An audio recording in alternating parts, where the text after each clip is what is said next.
एक बार रिवीजन करा दे रही हूँ। Okay ma'am.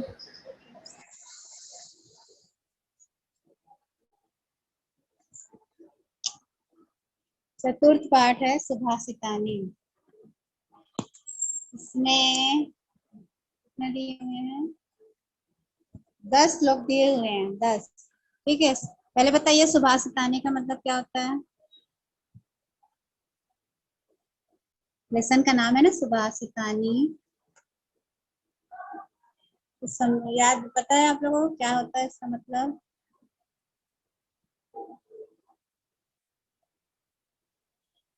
इसका मतलब होता है अच्छी बातों को अपने व्यवहार में लाना, अच्छे विचारों को अपने विचार उसमें मन में लाना।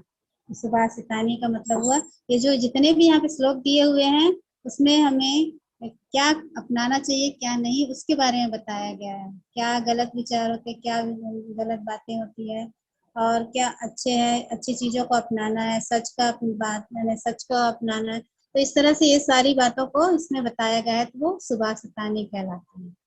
और यहाँ पे फर्स्ट दिया है तपो बलम तापसानम ब्रह्मा ब्रह्मविदम बलम।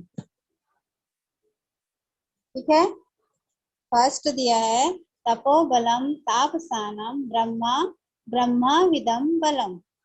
यहाँ पे इसका मतलब है तपो का मतलब होता है तपस्या। जो तपस्या कौन करता है? सन्यासी लोग करते हैं ना तपस्या। तब ब्रह्म वहां पे तो पहले के ऋषि मुनि लोग तपस्या करते थे, तो उसके बारे में दिया है तपस्या सन्यासियों का बल है। अभी यहाँ पे किस शब्द पे ज्यादा दिया जा रहा है? बल दिया जा रहा है, बल पे, ताकत पर।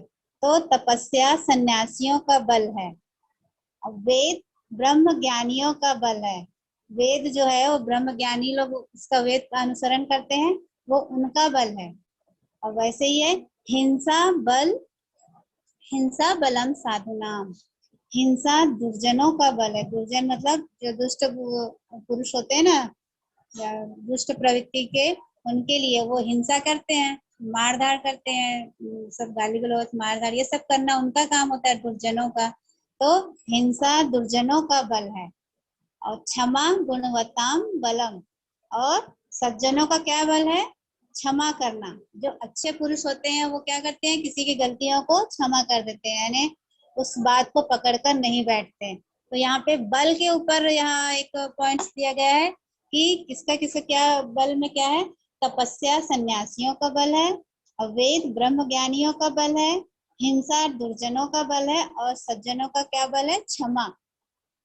यहाँ सज्जनों या गुणवानों का बल क्षमा को माना गया है। ये था फर्स्ट का। अब सेकंड है उद्योगे नास्ति दारिद्र्यम जप्तो नास्ति पातकम। उद्योगे मतलब उद्यम, उद्यम या काम धंधा, हम जो काम करते हैं परिश्रम करते हैं वो होता है उद्योग। और दारिद्र्यम मतलब गरीबी, निर्धनता, दरिद्रता। जो गरीब होते हैं ना वो गरीबी, उसको दरिद्रता ही बोलते हैं शुद्ध हिंदी में। उसी को गरीबी निर्धनता ये सब है। और जपता मतलब जप से, ईश्वर के नाम का जप करना। भगवान जपते हैं ना, भगवान दादी वादी लोग ओम नमः शिवाय ओम नमः शिवाय इस तरह जपते हैं, तो जप करना। तो उसी को बोल रहा है जपता मतलब ईश्वर के नाम का जाप करना। और पातकम मतलब पाप। और यहाँ एक दिया है पौने मौने चा कलहो नास्ति नास्ति जागृते भयम। पापकम का मतलब होता है पाप, कलह का मतलब होता है झगड़ा, जागृते मतलब जागरूक। तो इसका अर्थ क्या हुआ? परिश्रम करने पर निर्धनता नहीं है। यानी हम अगर परिश्रम करेंगे तो गरीब रहेंगे क्या? नहीं रहेंगे, है ना। तो निर्धनता नहीं है। अगर खाली बैठे रहोगे तो तुम सोचोगे कि हमारे पास बैठे बैठे ही पैसा आ जाए, तो वो गलत बात है। तो जब तक हम परिश्रम नहीं करेंगे तब तक हमारे पास पैसा नहीं आएगा। तो इसलिए क्या कहा गया है? परिश्रम करने पर निर्धनता नहीं है, यानी निर्धन नहीं है, गरीब नहीं रहेगा। और जप करने से पाप नहीं है। जप करने से मतलब भगवान का नाम लेते रहोगे तो वो पाप नहीं कहलाएगा। और मौन, मौने च कलहो नास्ति, यानी मौन में झगड़ा नहीं है। कहीं पे झगड़ा हो रहा है तो आप शांत हो जाओगे तो वो क्या हो जाएगा? वो झगड़ा अपने आप शांत हो जाएगा, यानी शांति से सुलझ जाएगा। अगर उसी में आप बहस करोगे तो क्या होगा, झगड़ा और बढ़ते जाएगा। तो इसलिए क्या बोला गया है, मौन के समान, यानी मौन में झगड़ा नहीं है। अब तथा सतर्क रहने पर भय नहीं रहता। तो नास्ति जागृते भयम, जागृते मतलब जागरूक, जागरूक होना या सतर्क रहना। आप जब तक अलर्ट नहीं रहोगे तब तक आपके साथ यानी कुछ गलत नहीं होगा। अगर आप लापरवाही करोगे तो वहां पे आपको कुछ न कुछ होने की आशंका रहती है, यानी मन में भय रहता है कि कहीं कुछ हो गया तो इस तरह से। तो इस सेकंड का क्या मतलब है, सेकंड श्लोक का, उद्योगे नास्ति दरिद्रम जयतो नास्ति पातकम, यानी परिश्रम करने पर निर्धन नहीं है, जब करने से पाप नहीं है। मौने च कलहो नास्ति नास्ति जागृते भयम, मौन यानी चुपचाप में झगड़ा नहीं है तथा सतर्क रहने पर भय नहीं रहता है। ये था सेकंड का, समझ आ रहा है? Yes ma'am. Yes ma'am. अब थर्ड है, थर्ड देखो क्या लिखा है।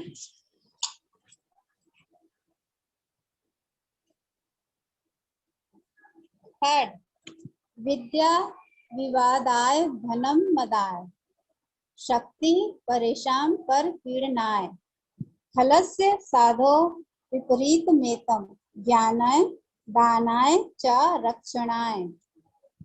अब यहाँ पे आया है विवादाय, विवादाय का मतलब होता है विवाद के लिए, ठीक है, विवाद के लिए। और यहाँ पे एक शब्द है मदाय, मदाय का मतलब होता है मद के लिए, मद मतलब जमा करना, खाता होता है ना अपन, जैसे इंग्लिश में कह सकते हैं अकाउंट, अकाउंट में क्या करते हैं, पैसे जमा करते हैं। तो वैसे ही पहले क्या होता था, खाता होता था, घर में गुल्लक है या कुछ है उसमें जमा करते। तो मदाय मतलब मद के लिए, जमा करने के लिए, जमा पूंजी करने के लिए। और परेशान मतलब दूसरों के लिए, दूसरों के लिए। पर पीड़नाय, पर पीड़नाय मतलब दूसरों को दुख देने के लिए। खलस्य, खलस्य का मतलब होता है दुष्ट, दुष्ट का। और साधो मतलब सज्जन पुरुष, सज्जन लोग होते हैं अच्छे मनुष्य, उसको सज्जन पुरुष बोला जाता है। और विपरीत मेता मतलब इसके विपरीत। तो इस श्लोक का क्या मतलब हुआ, दुष्ट की विद्या, यानी दुष्ट लोग जो होते हैं उसकी विद्या जो शिक्षा ग्रहण करते हैं विवाद के लिए, धन मद के लिए, और शक्ति दूसरों को दुख देने के लिए होती है। जो दुष्ट पुरुष होते हैं, जो दूसरों का कभी भला नहीं चाहते, दूसरों का हानि ही पहुंचाते हैं, उनकी विद्या कैसी होती है, सिर्फ विवाद के लिए, यानी बहस करना, झगड़ा करना, इस तरह से। और धन, धन का क्या वो लोग करते हैं, यानी सिर्फ जमा पूंजी करना चाहते हैं। वो लोग सिर्फ सोचते हैं कि धन हमारे पास, हमारे बैंक में, अकाउंट में जमा ही रहे, दूसरों को ना बांटे, यानी दूसरों की सहायता ना करें। और उसकी शक्ति क्या होती है, दुख देने के लिए होती है। और उनकी मतलब सब कुछ होते हुए भी वो दूसरे को सिर्फ दुख देना चाहते हैं। कैसे पुरुष, दुष्ट पुरुष। दुष्ट पुरुष की विद्या सिर्फ जो क्या होती है, धन का मद करने के लिए, दूसरों को दुख देने के लिए और विवाद करने के लिए। अब उसी के बोल रहा है, उसी के विपरीत, इसके विपरीत, खलस्य साधो विपरीत मेदम, ज्ञानाय दानाय च रक्षणाय। तो यानी इसके विपरीत जो सज्जन पुरुष होते हैं, जो अच्छे पुरुष होते हैं, उनकी विद्या किसके लिए होती है, ज्ञान के लिए। यानी वो जितना आप ज्ञान बांटोगे उतना ही आपका ज्ञान बढ़ेगा। वो उसको एकत्र करने की चीज नहीं है, ज्ञान को एकत्र नहीं किया जाता, उसको जितना दूसरों को बांटोगे उतना ही खुद का ज्ञान भी बढ़ेगा। तो यहाँ सज्जन की विद्या ज्ञान के लिए, धन दान के लिए, और शक्ति दूसरों की रक्षा के लिए होती है। तो दो दो दो जो के बारे में बताया गया है, दुष्ट पुरुष की विद्या किस तरह होती है और सज्जन पुरुष की विद्या किस तरह होती है। तो सज्जन की विद्या ज्ञान के लिए, धन जो होता है वो दान के लिए, यानी हम गरीबों को दान करेंगे तो कहा जाता है कि जितना आप गरीबों को दान करोगे उतना ही आपके पास लक्ष्मी माता, उतना ही आपके पास वापिस आती है, किसी न किसी रूप में वह वापस आ जाती है। और शक्ति जो होती है दूसरों की रक्षा के लिए, यानी किसी पर अत्याचार हो रहा है तो आप वहां पर उसका मतलब समझा सकते हो, बोल सकते हो। या ये नहीं कि वहाँ कोई गलत काम हो रहा है, आप उसको चुपचाप देख रहे हो, अपनी शक्ति का प्रयोग नहीं कर रहे हो, तो वो गलत होगा। तो यहाँ बोला गया है कि सज्जन पुरुष की जो विद्या होती है वो ज्ञान के लिए होती है, धन जो होता है दान के लिए होता है, और शक्ति होता है जो दूसरों की रक्षा के लिए होता है। ये था थर्ड वाला। अब चौथा देखिए, एशाम न विद्या न तपो न दानम, ज्ञानम न शीलम, गुणो न धर्मः, ते मर्त्यलोके भुवि भारभूतः मनुष्य रूपेण मृगश्चरन्ति। अब यहाँ पे आया है, वर्ड आया है शीलम। शीलम मतलब चरित्र, अच्छे चरित्र वाला। और मर्त लोके मतलब मृत्यु लोक में। और भूमि मतलब, भूमि किसको बोलेंगे? पृथ्वी को। भूमि बोलते हैं ना धरती को, भूमि पृथ्वी को। भारभूता मतलब भार, स्वतंत्र स्वरूप, यानी भार स्वरूप लिए हुए, यानी पूरा वजन को उठाती है ना धरती माता, हमारे पूरे पृथ्वी के सारे भार को उठाए हुए है। मृगा मतलब पशु या हिरण। चरंती मतलब चरते हैं या विचरण करते हैं, पशु पक्षी चरते हैं विचरते हैं ना वो। तो इस श्लोक का क्या मतलब हुआ? जिनके पास न विद्या है, न तप है, न दान देता है, यानी ऐशाम न विद्या न तपो न दानम, यानी जिनके पास न विद्या है, न तप है, न दान देता है। तो ज्ञानम न शीलम, गुणो न धर्म, ज्ञान, उत्तम चरित्र, गुण और धर्म भी नहीं है। यानी किसी को बताते हैं ना किसके पास कुछ भी नहीं है, तो वही कुछ बताया जा रहा है कि जिसके पास न विद्या है, न तप है, न ज्ञान है, न उत्तम चरित्र है, न गुण है, न धर्म है, वे इस मृत्यु लोक की भूमि पर भार स्वरूप है। यानी ते मर्त लोके भुवि भार भूतः, भार स्वरूप मनुष्य के रूप में पशु के समान विचरण करते हैं। यानी जिस मनुष्य के पास ना बुद्धि है, ना तपस्या तप करने की शक्ति है, ना दान करने की शक्ति है, यानी सब कुछ होते हुए वो कुछ भी नहीं कर रहा है, पृथ्वी पर रहते हैं और वो दूसरों के लिए कुछ भी नहीं कर रहा, ना दान कर रहा, ना तप कर रहा, ना उसका आचरण अच्छा है, ना चरित्र अच्छा है, ना उसके पास गुण है, ना ही वो धर्म की कोई बातें करता है, तो वो ऐसे पुरुष को इस मृत्युलोक, मृत्युलोक किसको बोला जाता है? पृथ्वी को। क्योंकि यहाँ पे कोई अमर होके नहीं आया, पृथ्वी पर जो आया पैदा हुआ, मतलब उसको एक बार मरना ही है, यानी मृत्यु लोक कहलाता है ना ये पृथ्वी। तो मृत्यु लोक पर उसका रहना एकदम मनुष्य के मतलब सॉरी जानवर के समान है, एक पशु के समान है। यानी जो किसी का कोई काम आ ही नहीं रहा, कोई किसी की मदद नहीं कर रहा, तो वो उसका जीवन क्या है? व्यर्थ है। वो इस मृत्यु लोक पर पशु के समान घूम रहा है। इस तरह से ये इसके बारे में बताया गया चौथा वाला में। अब देखिए क्वेश्चन बोलते श्लोक 5।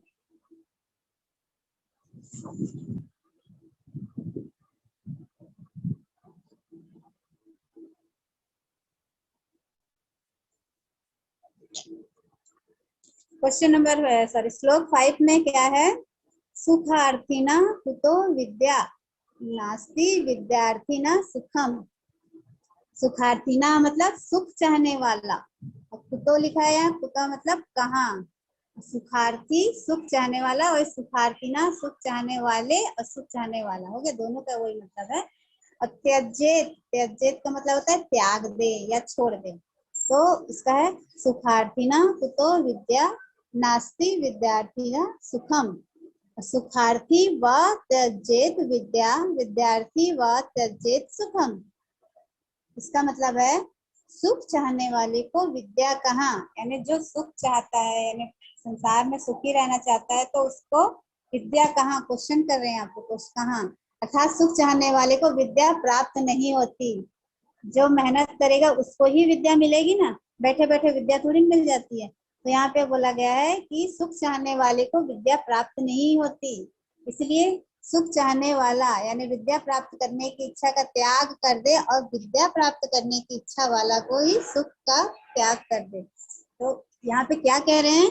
सुख चाहने वाले को विद्या कहाँ, अर्थात सुख चाहने वाले को विद्या प्राप्त नहीं होती, इसलिए चाहने वाला विद्या यानी प्राप्त करने की जो इच्छा है उसको त्याग कर विद्या प्राप्त करने की इच्छा वाला सुख का त्याग कर दे। यानी सुख को त्याग करके ये सोचे कि हमको सिर्फ कड़ी मेहनत करना है तभी हमको विद्या प्राप्त होगी। यानी बैठे बैठे आराम से विद्या प्राप्त नहीं होती। जब तक आप मेहनत नहीं करोगे, परिश्रम नहीं करोगे, तब तक आपको विद्या नहीं मिलेगी।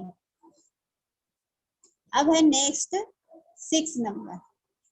छिन्नो अपि रोहति तरु क्षीणो अपि चीयते पुनश्चंद्रः इति विमृशन्ता संता समतव्यक्ते न लोकेशेषु लोकेशेषु, है ना।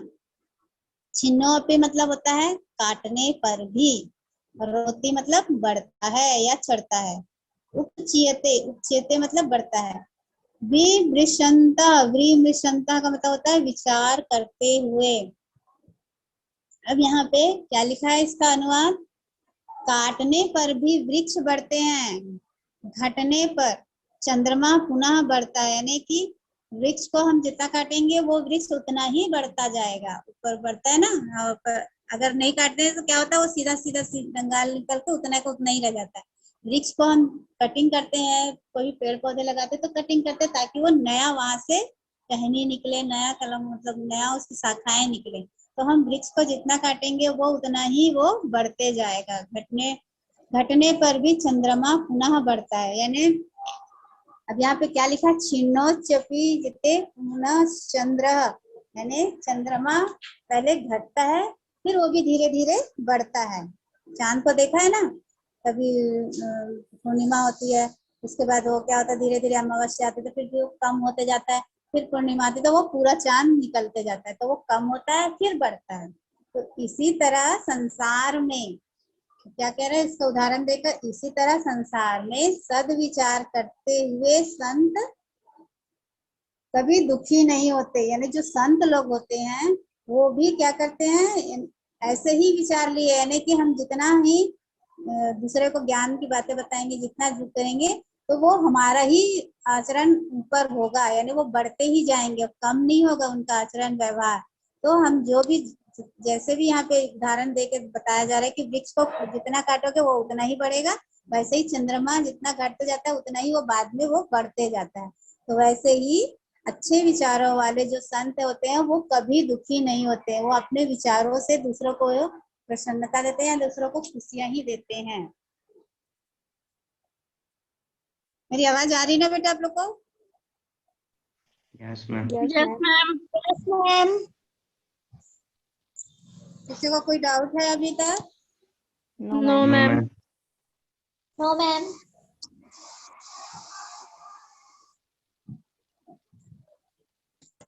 अब नेक्स्ट है यथा चतुर्भी कनकम परिच्छेते निघर्षण विच्छेद ताप ताड़नेह।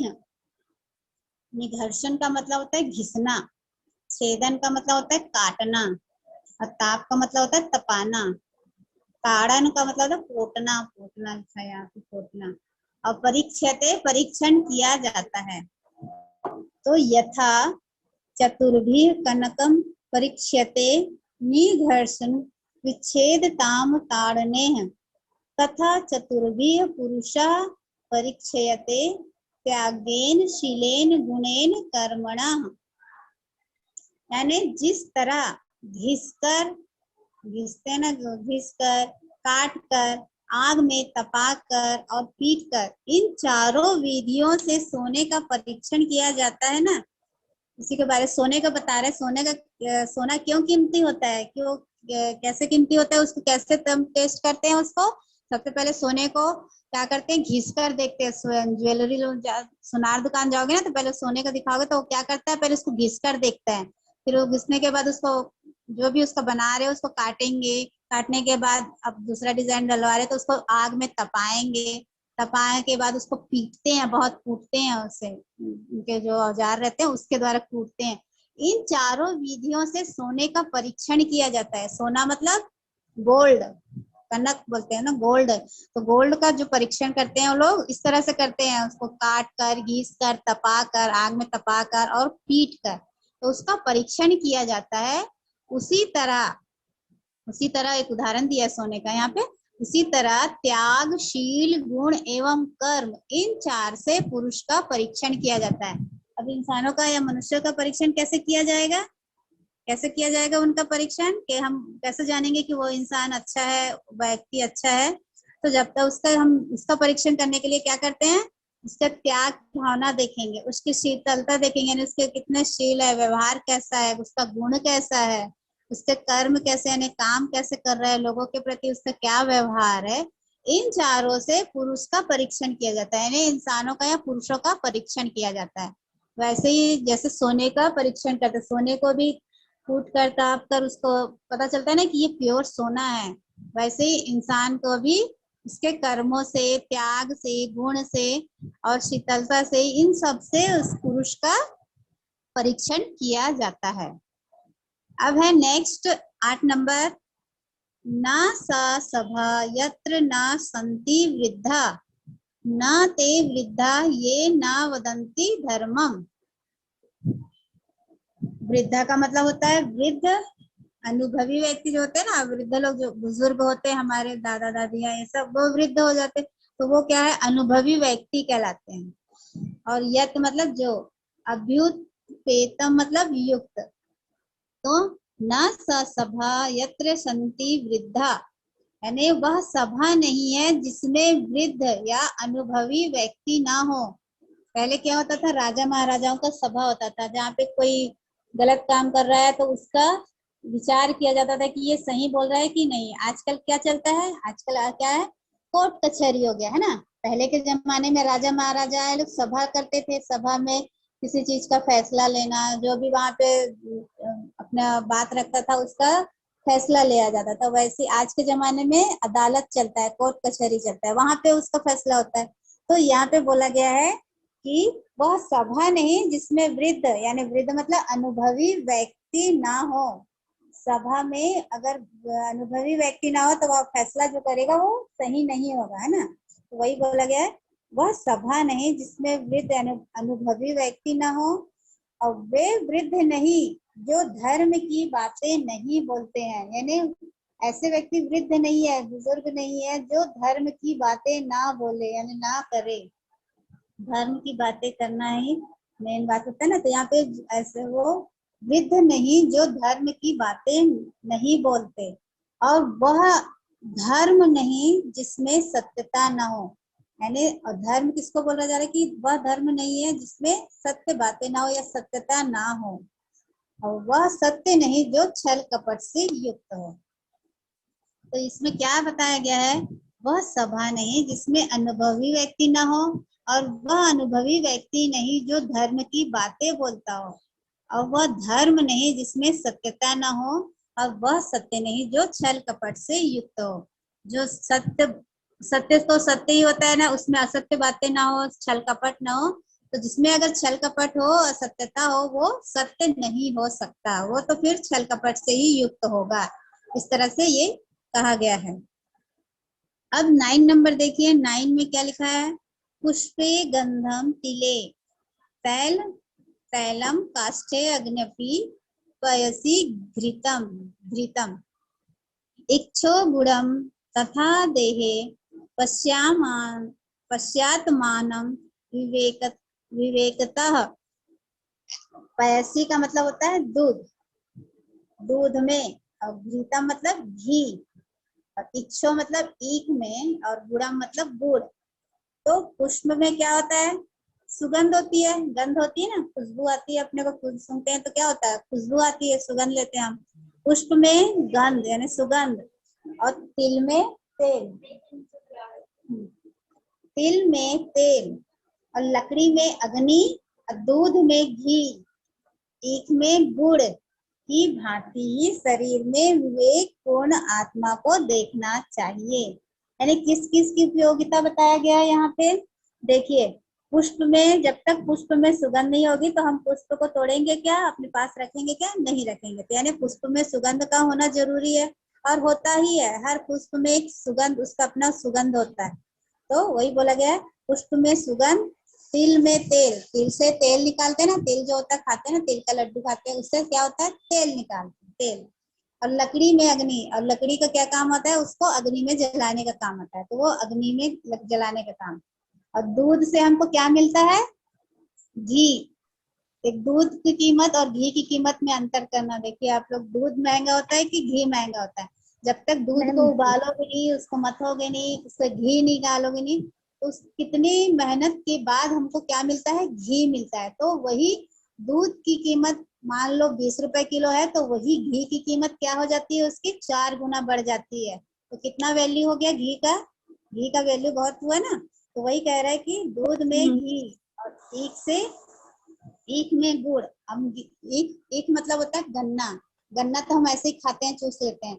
अगर वही जब वो गुड़ बनकर आता है बाजार में, तो उसकी कीमत भी उससे डबल हो जाती है। तो यहाँ पे इन सब के बारे में बताया गया है कि पुष्प में सुगंध, तिल में तेल, लकड़ी में अग्नि, दूध में घी और गन्ना में गुड़ की भांति शरीर में विवेक पूर्वक आत्मा को देखना चाहिए। हमारे शरीर में ये सबको ही उसी तरह से ही देखना चाहिए। ठीक है, लास्ट देखिए, लास्ट है 10वां नंबर। सतेन धार्यते पृथ्वी, सतेन तपते रविः, सतेन वाति वायुश्च सर्व सत्य प्रतिष्ठितम। धार्यते मतलब होता है धारण किया जाता है, तपते मतलब तपता है या चमकता है, वाति मतलब बढ़ता है या बहता है। ठीक है, अब यहाँ पे इसका अनुवाद क्या लिखा है, सत्य द्वारा पृथ्वी को धारण किया जाता है और सत्य द्वारा ही सूर्य प्रकाशित होता है।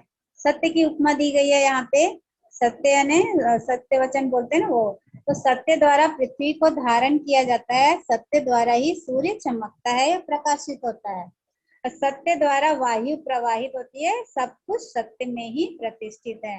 यानी सत्य का आचरण को हमको लेने को बोला गया, सत्य के धारणा दिया गया है कि सत्य से ही पृथ्वी पर हम चल रहे, धारण किए हुए हैं, सत्य से ही सूर्य चमक रहा है, सूरज निकल रहा है, और वैसे ही क्या हो रहा है, वायु यानी हवा प्रवाहित होती है। यानी ये सत्य है ना, हवा चल रही है, सूरज निकल रहा है, ये प्रकृति की देन है। तो ये सब सत्य के, यानी सब कुछ सत्य में ही प्रतिष्ठित है, यानी ये सब सच्चाई है, ये सब हमारे आसपास जो है वो सच्चाई है, इसको ही हमको धारण करना है। तो ये था सुभाषितानी, इसमें 10 श्लोक दिया गया था, पूरा 10 का अभी श्लोक का फिर से अनुवाद बताई हूँ आप लोगों को। आप लोगों ने कॉपी में तो लिखा होगा ना आंसर, सबने लिखा है ना इसका क्वेश्चन आंसर। Yes ma'am. अनुवाद यस मैम। हाँ, अब ये तो फिर से रिपीट करी थी, किसी ने कहा था कि चतुर्थ पाठ को फिर से समझाइए। अब ना ये इसका आंसर तो आप लोगों ने लिखा भी है, इस वजह से मैं अभी कुछ भेजूंगी नहीं। अब हम लोग कल जो है वो नेक्स्ट क्लास का नेक्स्ट लेसन का पढ़ेंगे। नेक्स्ट लेसन क्या बचा है हमारा, भ्रांतो बालक का हो गया ना। हाँ अब मैम। उसके बाद हाँ, ये भ्रांतो बालक ही तो लास्ट था क्या? ठीक है, यस मैम, तो अब संस्कृत का आपका पूरा सिलेबस चैप्टर कंप्लीट हो चुका है। कंप्लीट है ना, त्रयोदशा पाठ का पूरा चैप्टर हो गया है, यानी 1 से लेकर त्रयोदशा पाठ तक। और मैं किसी को कुछ डाउट होगा तो बताइएगा। मैम व्याकरण बस बचा है संस्कृत में, हाँ हाँ, बाकी इसके बाद सिलेबस कंप्लीट आप हो लोग, चुका है। हाँ ठीक है ना, व्याकरण का तो अभी समझाना ही है, लेसन का बता रही हूँ। पाठ में से 1 से लेकर त्रयोदशा पाठ तक कंप्लीट है, और क्वेश्चन आंसर भी आप लोगों ने लिखा है, बस अब आपको कॉपी में नोट करके याद करते जाएंगे। और भेजा जाता है तो तुरंत लिख लिया करो, बाद में फिर बोलते हो डिलीट हो गया मैम, मेरे पास ये नहीं है वो नहीं है। तो आप लोग को जब भेजा जाता है कुछ नोट्स, तो तुरंत कॉपी में नोट करके रख लिया करो, मोबाइल का भरोसा नहीं रहता ना, कभी डिलीट हो गया या कुछ हो गया, तो आप लोग नोट करते जाएंगे। उसके बाद फिर ग्रामर पोर्शन बताऊंगी, ग्रामर में बहुत कुछ है, पत्र है, निबंध है। पत्र कहाँ तक हुआ है, निबंध कहाँ तक हुआ आप लोगों का, मैम निबंध हुआ है 4, कि नहीं, एक दो मैम 4 हुआ मैम है। विद्यालय और निबंध हो गया है? निबंध। कौन मैम कौन सा हुआ है? विद्यालय, धेनु, हाँ, उद्यानम, सरस्वती। अच्छा, अब पुस्तकम को उस दिन भेजी हूँ, आप लोग लिखो, यस कल ही तो मैम। भेजे थे। हाँ, यस मैम। पुस्तकम, ना इसी में आया था ना आप लोग के, इसमें लिखने का असाइनमेंट में, तो उसको दोनों में यस लिखेंगे, मैम। कॉपी में भी नोट, ग्रामर कॉपी है तो उसमें, और डीजे असाइनमेंट के में। एक नाम से सेव करे तो। क्या क्या बोले?